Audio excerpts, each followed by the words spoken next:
Hey guys, we're going to continue our story of Peak or novel of Peak. As of this moment, Peak has finally arrived to base camp. He's with Sunjo, Zopa, and Yogi and Yash, two Sherpas that are there with them as well. Let's go over a couple of terms just to help the understanding for everyone. So the first word, heart murmur, which is this whooshing or swishing sound made near the like like when the doctor checks your heart, they're checking to see to make sure everything sounds normal. But if there's like that whooshing or swishing, then it means it alerts them to check out what's going on. Then we have the artery, which basically are the branches that carry the blood out, carry blood from the heart to all parts of the body.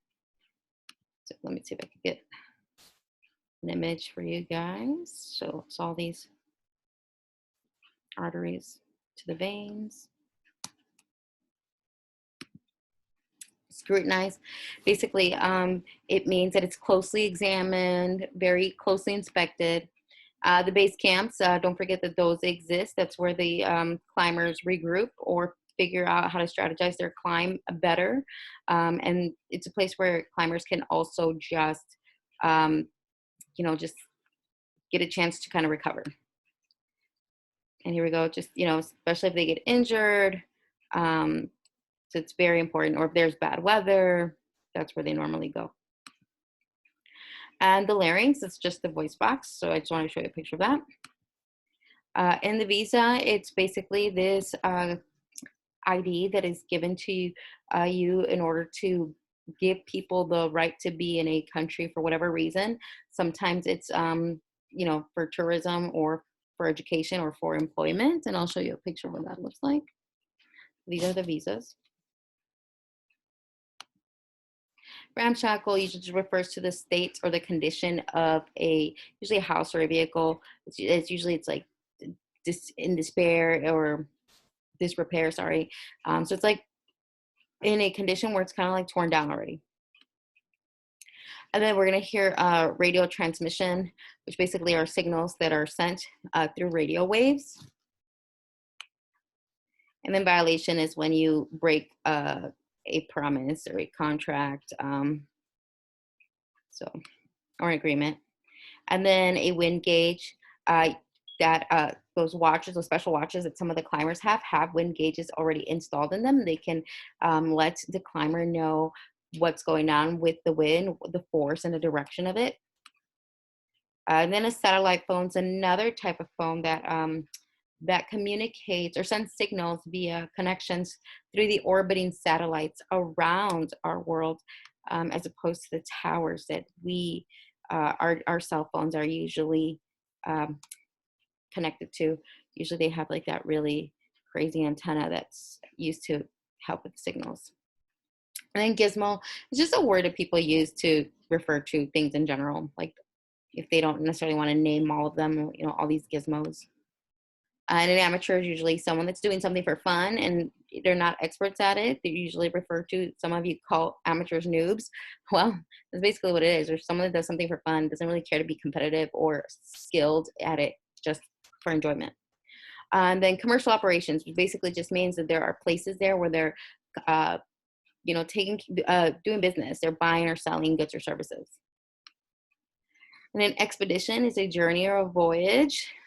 So like right now, Peak is getting ready for his expedition on Mount Everest. Pristine, it's something that's just in perfect condition. Then we're gonna hear outhouse, which basically means it's like where you go to the bathroom outside when there's no plumbing. And then we're not gonna hear make a dent, we're gonna hadn't made a dent. So basically saying like they put all this effort to try to make big changes, but it's not enough. You can barely see that anything has changed. And a placard is a poster or sign that says something, or announces something, like a name or a title. Geriatric, just it's an old person, so old people referring to their health conditions or healthcare. And it simultaneously means same or at the same time. And then to plop down is basically to give. In this case, they're going to say, willing to give, to plop down, willing to drop that much. And then byline is a line in newspaper naming the writer of an article. So remember, there's that news reporter that wrote the article on Peak. Well, if there is, actually, let me just show you an image. So that's right there, the byline. So this one right here, that's the example. Okay, so let's go ahead and get started with Peak experience. We arrived at base camp just in time to see Josh get into a fist fight with someone at 18,044 feet. Though it wasn't much of a fight. An older red-faced man took a swing, which Josh easily ducked and then encountered by pushing him in the chest. The man landed on his butt in the snow. After this, it was pretty much over, except for the shouting. I want a full refund, the man shouted. If you think I'm going to sit around base camp while you and the others climb to glory, you have another thing coming. He was obviously one of Josh's clients, and not a very happy one. It's hard to get up when you're out of breath, swaddled in down clothes, with crampons strapped to your boots. Josh offered his hand to help him, but the man slapped it away. George, you're in no shape to go any farther up the mountain, Josh said. You heard what Dr. Krieger said. You have a bad heart, which you should have told me about before you signed up. My heart's fine. That witch doctor of yours doesn't know what she's talking about. A pretty woman stepped up next to Josh. You have a heart murmur, George, she said with a slight German accent. Blocked arteries would be my guess. You need to get it looked at as soon as you get off the mountain. Well, I'm getting off this stupid mountain today, George wheezed, getting to his feet. And my first appointment is not going to be with my doctor. It's going to be with my attorney. I'll sue you for everything you have, Josh. If you want to sue me for saving your life, Josh said, go ahead. And turned and started to walk away and noticed us and stopped. Looks like you have an extra climbing permit, Zopa said. 2, actually. We had a woman leave 2 days ago, hacking up her larynx. Apparently, I'm responsible because she's threatening to sue me too. Josh looked at me. The beard he had cut off for my arraignment was growing back in nicely. So how was it, he asked. It was good. He looked back at Zopa. Can he make it up the mountain? Zopa shrugged. Josh glanced over at the truck where Sanjo, Yogi, and Yash were standing. Do you have room to take George back down? Zopa nodded. Those 3 are staying. That is, if you have work. We'll see, Josh said without much enthusiasm. We might need some base camp help, but with 2 less climbers, we don't need any more climbing Sherpas. He looked back at the small truck, then looked back at Zopa. It'll be a tight fit. You'll have to haul George's wife down, too, and all of their gear. She's in her tent, sick as a dog. You'll need to get them both to the hospital as soon as you get to Kathmandu. There will be enough room, Zopa said. I'm staying here, too, at least for a few days. I'll talk to the driver. He'll get them to Kathmandu safely. Zopa started toward the truck, but didn't get very far. A jeep came roaring up and skidded to a stop, blocking his path. Josh swore, then said under his breath, Captain Shek, be cool, let me do the talking. A tall Chinese officer in a crisp green uniform got out of the jeep and walked up to us, frowning. Papers. Good afternoon, Josh said with a smile. No one go until I see papers. Of course, Josh said. But the captain was too late. Sanjo, Yogi, and Yash were already gone. Poof. Show him your visa and passport, Josh said. I dug him out of my pack and handed them over. Captain Shek carefully scrutinized them, glancing between me and the photo. You climb? He's my son, Josh answered. He's on my climbing permit. Last name no match. He has his mother's name. We're divorced. I guess it was too complicated to explain that they were never married. The captain handed back my passport. Next, he checked Zopa's papers, then the driver's. After he finished, he locked his dark eyes on each of us and said, We watching all you. He climbed back into the Jeep and drove away. He's not kidding about that, Josh said. Captain Sheck and his men are always watching. He pointed to a small rise with a ramshackle building on top of it. They have a spotting scope set up there. And the rumor is that he has night vision equipment as well. They monitor the radio transmissions looking for violations. Sheck's already booted 2 climbing parties this year. Try to stay clear of him. And he doesn't always show up dressed in uniform, Dr. Krieger warned. He sometimes dresses like a climber and wanders around camp catching people unaware. I'll be in the aid tent. She walked away. What do you think of base camp so far? Josh asked. Because of the argument in Captain Sheck, I hadn't paid much attention to the camp, but I saw now that it was gigantic. Red, blue, green, and yellow tents were scattered around for what seemed like a mile. How many people are here? 350 or so, Josh answered. Maybe another 50 acclimatizing farther up the mountain. Most of them have been in their tents trying to stay warm because there weren't too many people wandering around. I looked at the temperature on my watch, 14 degrees. According to the wind gauge, the watch Josh gave me did everything. The wind was blowing 10 miles an hour, which brought the temperature down to 3 degrees above zero. Josh looked me over. You breathing okay? Any problems on the way up? Both were good questions, considering this was the second time I'd been high on the mountain. The summer before, I had almost made it to the top of Mount McKinley in Alaska. We were at 18,000 feet, 2,000 feet short of summit, when our guide turned us back because of weather. I've had a headache the past 2 days, I said, but it's going away. Josh pointed at George, who had returned to his tent and was angrily packing his gear. My headache's going away too, he said, at least one of them. He looked over at the truck. Sunjo and the brothers had reappeared and were all helping Sopa unload it. Who's the kid? His name's Sunjo. Is he with Sopa? Yeah. Interesting, he said. Did Sopa tell you he was going to stay at base camp for a few days? I shook my head. Like you said, Sopa doesn't talk much. Yeah. Well, he's up to something. Like what? Josh smiled. He'll let us know when he's ready. Let's head over to Peak Experience headquarters. I'll introduce you to the base camp crew. Peak Experience? I didn't name it after you exactly, Josh admitted, but I probably should have. What are you talking about? Peak Experience is my adventure travel company. We started last year. Almost wish I had it now. I followed him to a giant orange tent with Peak Experience tagged on the sides. The A in Peak looked like a mountain. He pulled back the flap and waved me through. Inside were several people and more electronic equipment than I had ever seen in a tent at 18,000 feet, or any tent for that matter. Laptops, satellite phones, two-way radios, fax machines, television monitors, and other gizmos.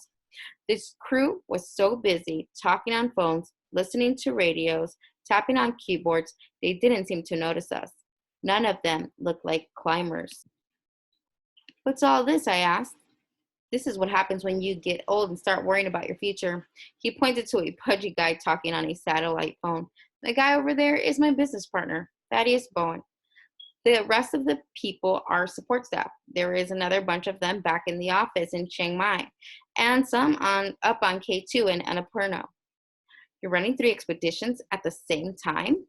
He smiled. Get this. Most of our clients are rank amateurs. Some haven't been higher than 12,000 feet. Stupid, huh? But I'm not alone. There are at least 10 commercial operations like this at base camp. Some of them are running 4 separate expeditions. Things have changed since your mom and I were living out of the back of that rusty old man at El Cap. When he said that he had clients, I assumed he meant experienced climbers. Nothing like this. People, Josh said. This is my son, Peak. I felt a flush of pride. Some of them nodded, some smiled, though none of them fully stopped what they were doing. Thaddeus walked over, covering the mouthpiece of his satellite phone. How'd George take the news? He took a punch at me, Josh said. Says he's going to sue. Thaddeus rolled his eyes. Great. I'll call our attorney and tell him to get ready. He walked away, resuming his phone conversation. A woman came over and handed Josh a sheet of paper. The film crew should be here later this afternoon, and I finally tracked down the whereabouts of Holly Angelo. The name sounded familiar to me, but I couldn't remember where I'd heard it. Where is she? Josh asked. She's with the film crew, the woman answered. Apparently, she came in on the same flight. The film crew is threatening to murder her. She brought along her own personal chef and massage therapist, and so much gear they had to rent a second truck. I told her she couldn't bring anybody, Josh said, and to travel light. She didn't listen, the woman said. She also found out that you have an opening on your climbing permit. She wants to go to the top. Josh swore. How'd she find out about that? Word travels fast at high altitudes.